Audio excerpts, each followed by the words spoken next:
Alpha, Omega,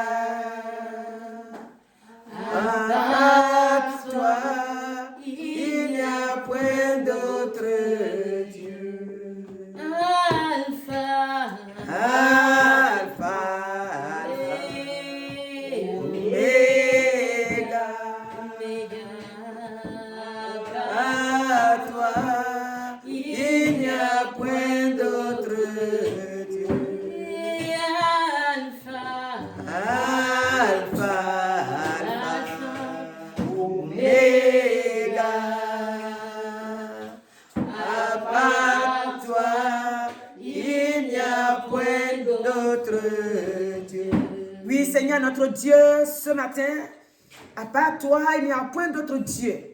Nous sommes tes enfants, ton peuple, et nous voulons te donner la gloire ce matin, car nous savons que tu es avec nous, tu es présent, tu es fidèle et tu nous donnes ta paix et ta grâce.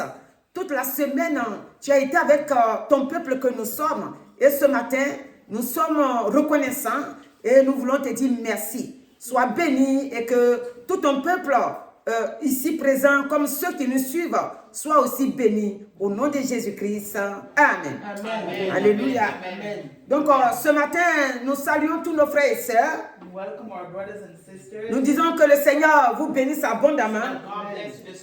Et toute la semaine, nous avons glorifié Dieu. Parce que depuis que l'année a commencé, nous avons reçu des bonnes choses de la part de Dieu. Et d'autres aussi, c'était des épreuves. Mais dans tout cela, le Seigneur a pris soin de nous.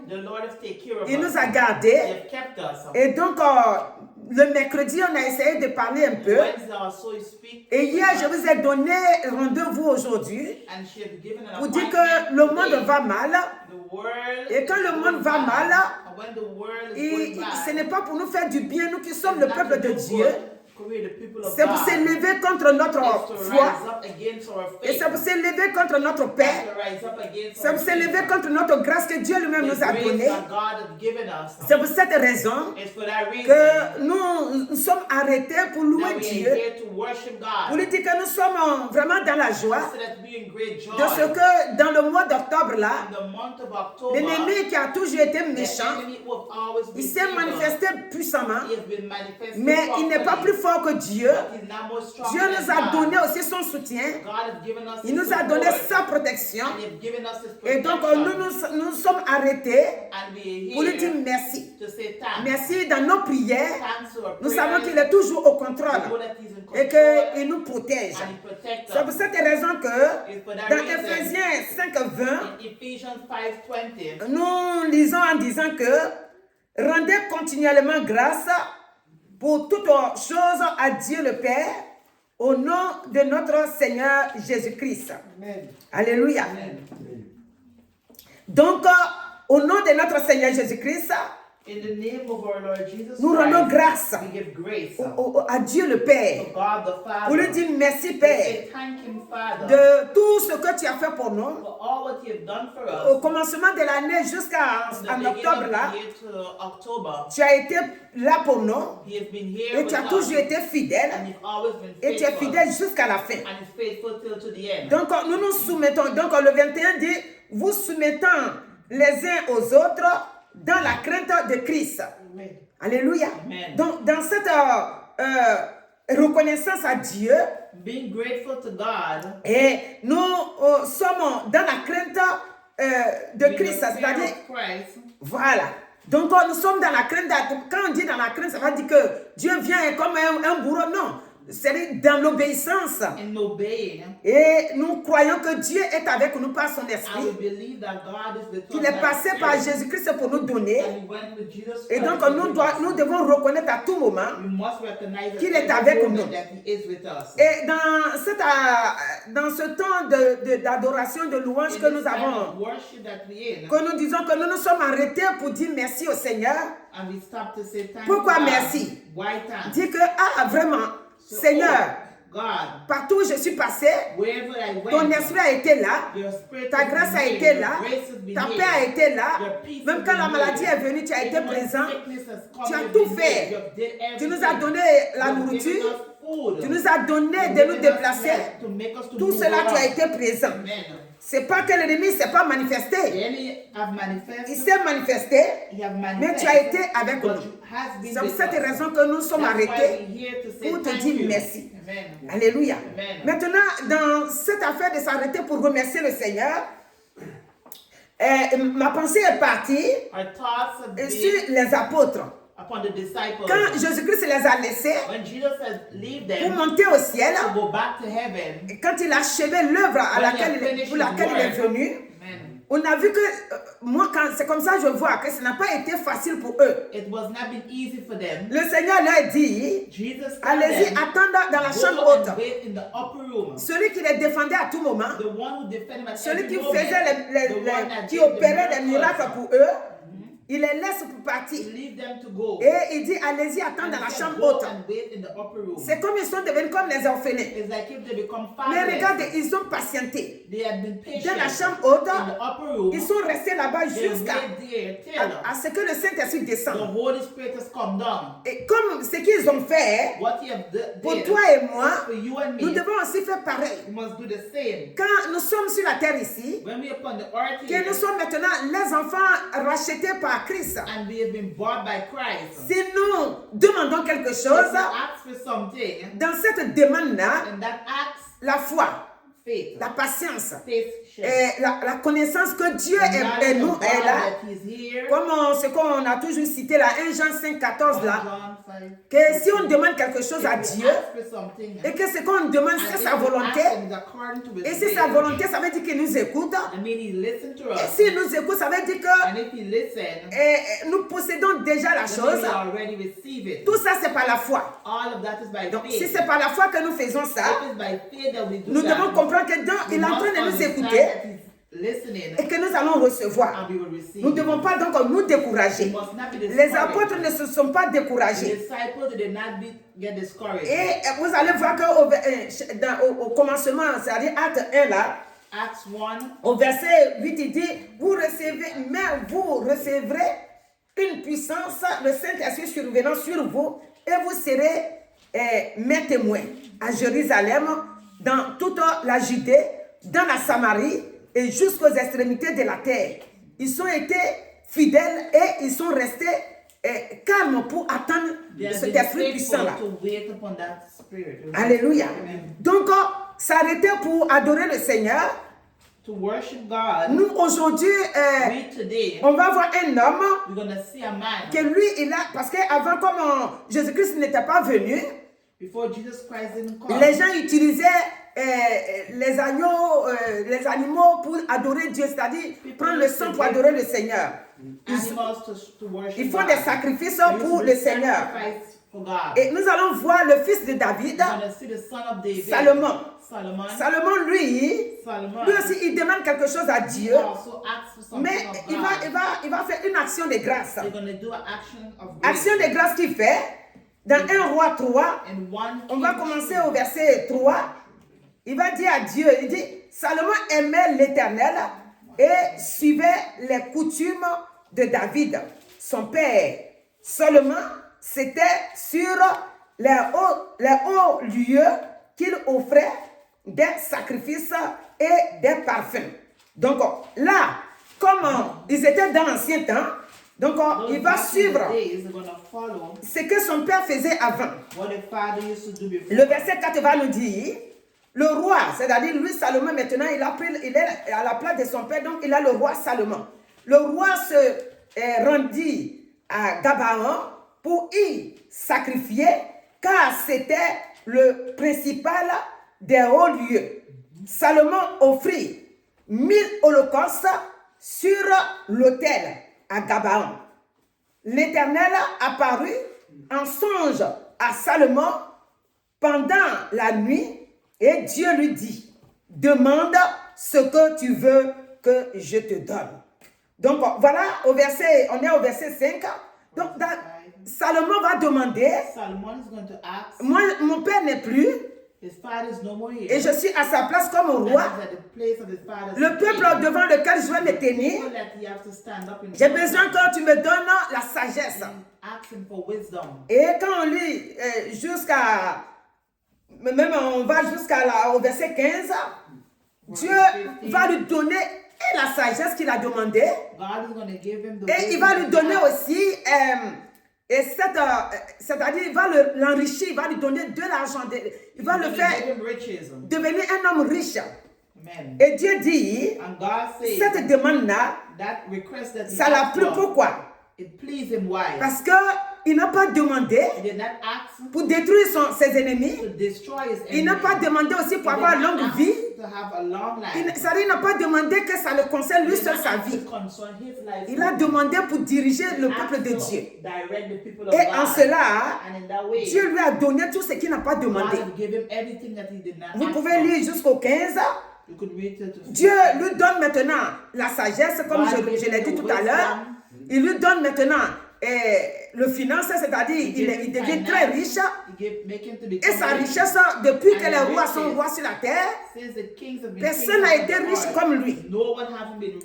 Et maintenant, il lui donne encore longue vie. Il dit, il augmente ses jours. Alléluia. Quand David a fait... Salomon a fait ce qui a plu à Dieu. C'est-à-dire, à chaque cran, c'est-à-dire, à chaque fois que tu montes dans la volonté de Dieu, que tu fais ce qui touche le cœur de Dieu, et tout de suite, quelque chose va se présenter devant toi. Pour tester, nous on va dire aujourd'hui ta foi. Pour voir réellement si tu es collé vraiment à Dieu, si ta foi vraiment est là. Et donc, on ne va pas s'attabler dessus, mais on va dire que quand il a reçu la sagesse, au verset 16, là, on va voir que les deux prostituées sont venues avec leurs deux enfants.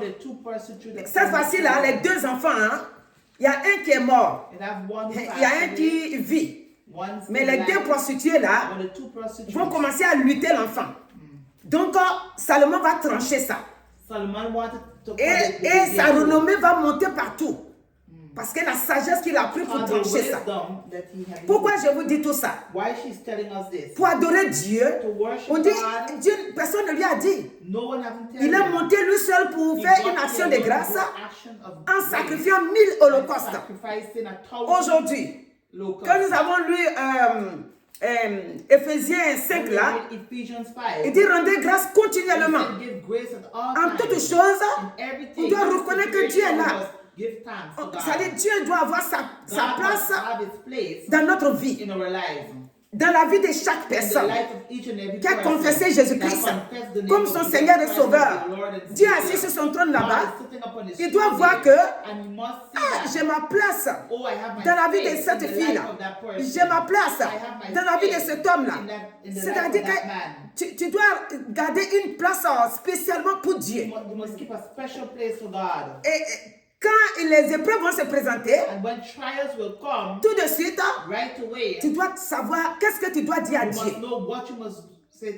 Et regarde, lui, il va se lever.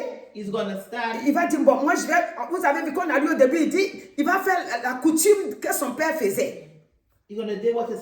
Donc, il suit les traces de son père. Nous, aujourd'hui, si nous voulons rendre grâce continuellement, c'est notre foi qui doit parler.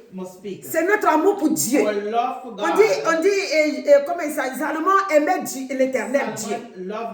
Toi aussi, tu aimes Dieu. Tous les dimanches, tu es présent.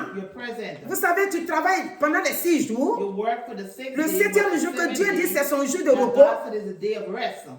Et c'est toi aussi ton jour de repos.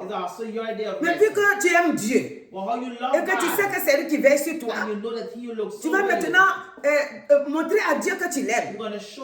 Et c'est pour cette raison que tu vas t'apprêter et venir lui donner et cette journée-là une louange avant de faire toutes choses en disant que vraiment Dieu tu es bon, Dieu tu es merveilleux.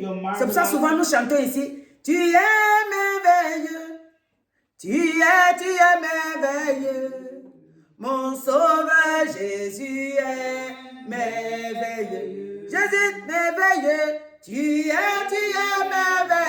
merveilleux, tu es merveilleux. Mon sauveur Jésus est merveilleux. Il est merveilleux. Donc on doit l'adorer. Et si vous lisez le chapitre 8, vous allez voir que le peuple était avec Salomon. Ils étaient debout et ils priaient. Alléluia. Le peuple était debout et il glorifiait Dieu. Ah, je suis parti loin. Alléluia. Voilà, c'est ici. Donc, chaque fois que vous avez un pasteur au milieu de vous, en tout cas, quelqu'un que Dieu choisit au milieu de vous, vous devez être autour de lui. L'encourager. C'est-à-dire, dès qu'il s'est décrété qu'on doit prier, vous êtes à côté. Vous lui montrez votre amour pour Dieu. Et ainsi, la personne n'est pas seule. Vous tous, vous montez un bloc et vous priez Dieu. Et Dieu assis sur son trône là-bas, il est content de vous. Alléluia.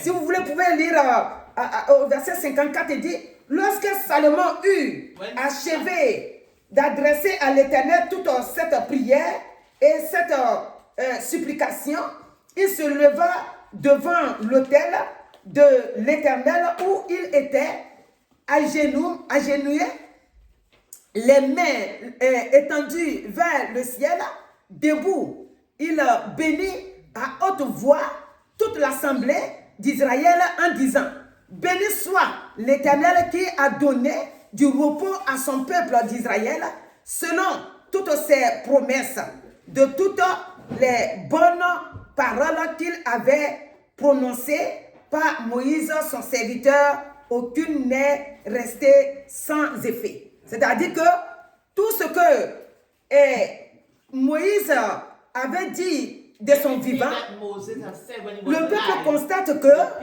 Dieu est fidèle à ces paroles-là.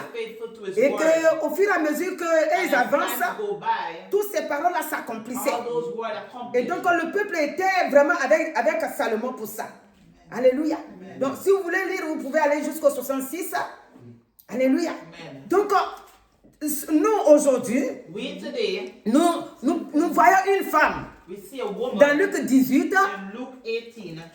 Parce que nous, qu'est-ce qu'on est en train de dire? On est en train de dire qu'on s'est arrêté dans le mois d'octobre là pour reconnaître tous les bienfaits de Dieu. C'est pas parce que tout a été liste. Quand tu es sur la terre ici, quelle que soit ta foi, regardez Jésus, notre maître lui-même. Sur la terre ici, les gens l'ont considéré comme Belzébul. Dit c'est le père de Belzébul. Lui-même là, il n'est pas propre. Les gens lui ont tout dit. Dans Ésaïe 53, qui a cru à ce qu'il est venu faire? Personne ne croyait à ça. Une petite partie qui croyait. Mais les autres, ils ne croyaient pas. Alléluia. Alors que c'est lui le maître. Donc, sur la terre ici, si je dis que tu n'as pas été liste, il ne faut pas dire, mais donc si ton Dieu n'est pas là alors. Non. C'est parce que notre Dieu est là que tu ne peux pas être liste parce que dès que tu avances, les attaques sont là, les épreuves sont là. Mais Dieu nous tient debout dans le nom de Jésus-Christ. Alléluia. Donc, il est avec nous pour nous tenir jusqu'à ce qu'on arrive à bon port. Et donc, cette femme veuve là, dans Luc 18, elle avait des situations difficiles, mais il n'y avait personne pour venir à son secours. Elle a tout fait. Finalement, elle s'est adressée au juge unique. Le juge unique aussi va faire aussi sa tête. Il va dire que moi, ce n'est pas moi, je ne te réponds pas. Mais dans ce qu'il dit, je ne te réponds pas là, le Seigneur regardait la femme. Et le verset 4 que j'ai l'habitude de citer, On dit pendant longtemps. He said for a long time. Donc, depuis qu'on a commencé l'année jusqu'à aujourd'hui, s'il y a des situations que tu as confiées à Dieu, que tu n'as pas encore reçu de réponse, il ne faut pas te décourager. Parce que Dieu a entendu. Et comme j'ai cité 1 Jean 5, 14, si ce que tu demandes, si c'est la volonté de Dieu, il va agir. Garde silence seulement. Amen. Alléluia. Amen. On dit cette femme pendant longtemps. The woman for a long time. Et il refusa, mais ensuite il dit en lui-même, quoique je ne crains point Dieu et que je n'ai point d'égard pour personne.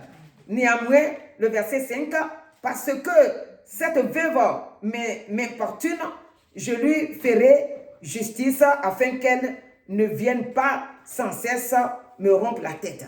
Donc, dans cette épreuve qu'elle traversait, le juge va venir parler maintenant. Parce qu'elle ne le laissait pas. Toi aussi, ce que toi tu dois faire maintenant, toi et moi, hein, parce que nous tous on est pareils, c'est d'adorer le Seigneur dans la foi, dans la persévérance, dans la foi ferme. Et croire que Dieu va faire. S'arrêter pour l'adorer. S'arrêter pour l'élever. Regarde Somme 147. 147, je crois, le verset 2. Il va nous parler. Le monde que nous courons maintenant, quand j'ai dit que le monde court des difficultés, nous, notre arme la plus efficace, c'est de reconnaître que Dieu est avec nous et de l'adorer, de le louer, de le magnifier chaque jour. Alléluia. Amen. Regarde, Somme 147.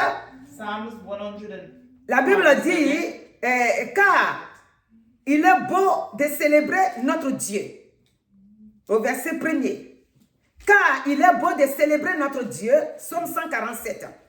Car il est doux, il est bienséant de le louer. L'Éternel bâtit donc Jérusalem. Il rassemble les exilés d'Israël. Le verset 3, il guérit ceux qui ont le cœur brisé et il pense les blessures.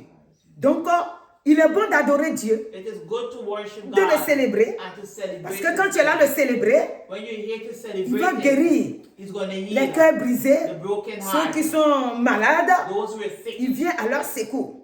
Donc Dieu vient pour penser nos plaies dans l'adoration. Alléluia. La femme juge, elle, c'est pas l'adoration. Elle, c'est la persévérance. Et quand je parle de l'adoration, ça dit, si tu es en train d'adorer Dieu, ça augmente ta foi. Parce que tu ne faiblis pas dans la foi. Tu es en train de l'adorer. Tu es en train d'aller. Ta situation n'est pas encore réglée. Mais tu es en train de dire, Seigneur, merci. Je sais que tu m'entends. Je sais que tu vois ma situation. Je sais que tu sais ce que je suis en train de traverser. Je rends gloire en ton nom vraiment. Merci mon Seigneur. Merci mon Sauveur. Je sais que tu es au contrôle.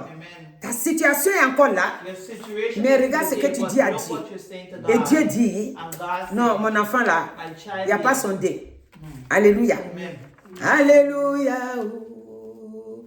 Alléluia. Oh. Alléluia. Alléluia. Oh. Jésus m'a sauvé. Et une raison aussi pour laquelle on s'arrête pour adorer Dieu. Et j'ai toujours répété et je le répète encore dans cette louange-là. C'est qu'autrefois, nous étions perdus. Quand tu prends Colossiens 1, 12 jusqu'à 14, autrefois, nous étions ténèbres. Dieu, dans sa grâce, est venu nous délivrer de la puissance des ténèbres. Et si nous vivons aujourd'hui, nous vivons donc sous la protection divine de Dieu. Et pour cela, nous devons lui donner la gloire. Nous devons être reconnaissants à lui. Avant de dire cela, au verset 12, il dit encore, rendez grâce au Père qui vous a rendu capable. Alléluia. Il vous a rendu capable d'avoir part à l'héritage des saints dans la lumière. Donc maintenant, Autre, comme je parle des ténèbres, ici il dit dans la lumière. Donc autrefois, on est bien, on fait tout bien, mais dans bien qu'on fait là, c'est pas spirituellement pour Dieu, c'est bien pour le monde. Mais une fois qu'on a connu le Seigneur, il a fait tomber les écailles.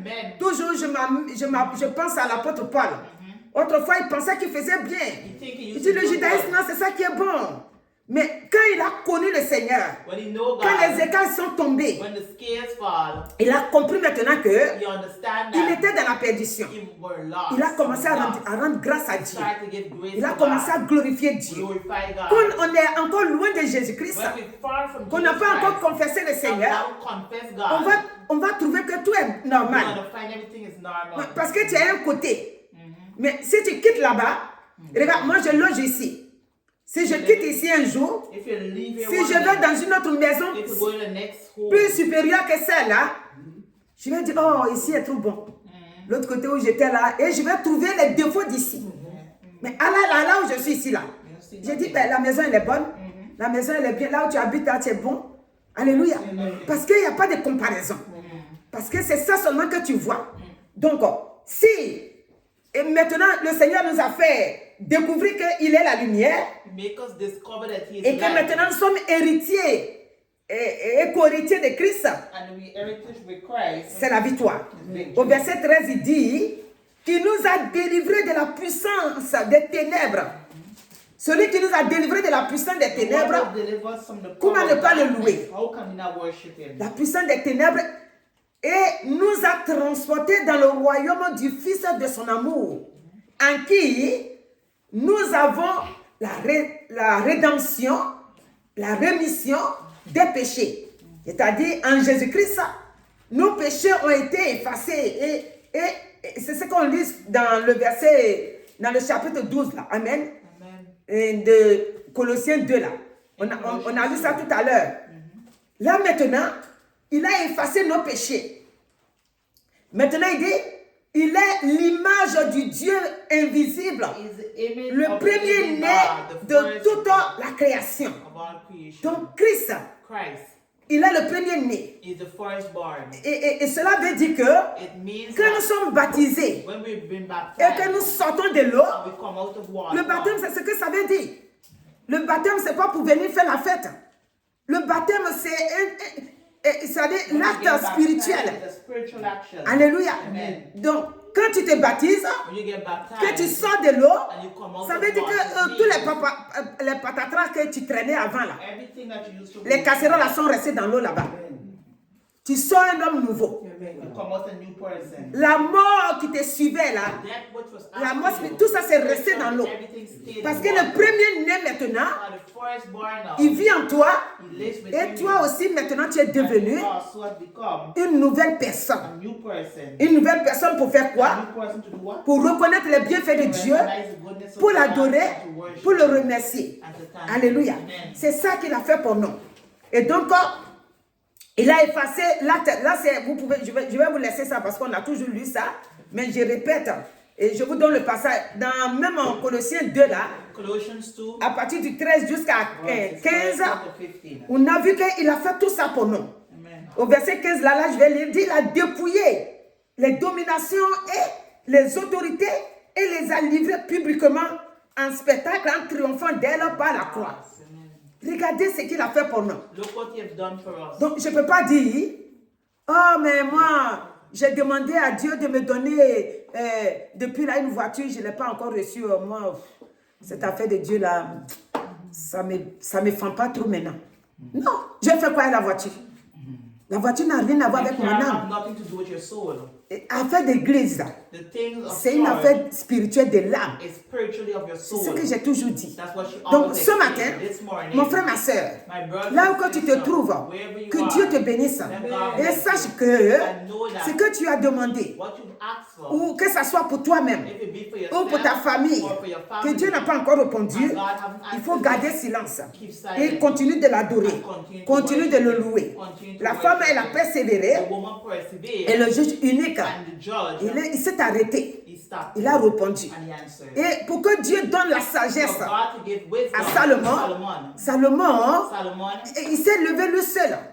Il a leur offert 1000 holocaustes à Dieu. Et dès qu'il a fini sa lettre, voilà, Dieu lui ouvre la porte. Donc, pour adorer Dieu, tu as besoin de le chanter, ou tu as besoin, tu n'as pas... Quand nous parlons de la louange, à un moment donné de notre vie, de s'arrêter pour le louer, et c'est pour dire, Seigneur, je te dis merci. Voilà, j'ai besoin de telle chose. Ce n'est pas encore venu. Pour ceux qui sont malades, je me suis fait traiter par les médecins. Jusque-là, je n'ai pas encore eu de résultats positifs. J'étais aussi prié, mais je rends gloire en ton nom. Ce matin-là, je te dis merci, car je sais que la guérison est déjà en moi. La guérison est incorporée en nous. Alléluia. Vu qu'il nous a donné déjà tout. Donc, tu ne vas pas dire, Jésus, viens me guérir. Jésus va me guérir. Non. Jésus ne va pas te guérir. Il ne va pas venir te guérir. Parce qu'il t'a déjà guéri à la croix. Alléluia. Donc, maintenant, si quelqu'un est malade, il dit, Seigneur, c'est ce que j'ai toujours dit ici, non? J'ai dit, le Seigneur nous dit, allez guérissez. Donc, toi aussi, tu déclares, je suis guéri. Là où je suis là, la guérison vient à moi. Oh, je te loue et je te remercie. Donc, on va chanter ce chant. Je te loue, je te remercie. Je te loue, je te remercie. Tu m'as fait sortir de la mort à la vie. Voilà pourquoi je te loue, je te remercie. Agneau de Dieu, je te loue, je te remercie. Saint-Esprit, je te loue, je te remercie. Tu m'as fait sortir de la mort à la vie. Voilà pourquoi je te loue, je te remercie. On doit le remercier. Amen. Il est tellement bon. Amen. Il est bon de louer Dieu. Alléluia. Il est bon de louer Dieu. Alléluia. Il est bon de louer Dieu. Alléluia. Louons-le. Louons-le. Alléluia. Il est bon vraiment de le louer. À cause de sa fidélité, de sa parole qui est toujours vraie et qui nous libère. Donc, tout ce que l'ennemi a manigancé dans le mois d'octobre là, c'est derrière nous. Parce qu'on ne vient pas dire à Dieu, oh, combat ça. Oh Seigneur, viens faire ça. Nous disons Seigneur, merci. Parce que nous finissons au nom de Jésus-Christ le mois d'octobre dans la victoire. Parce que Dieu est avec nous. Alors que Dieu te bénisse mon frère. Que Dieu te bénisse ma soeur. Et qu'il t'accompagne partout là où que tu es. Et que la louange ne finisse jamais dans ta bouche. Rends continuellement grâce à notre Dieu. Parce que c'est ce qu'il nous faut. Au nom de Jésus. Amen.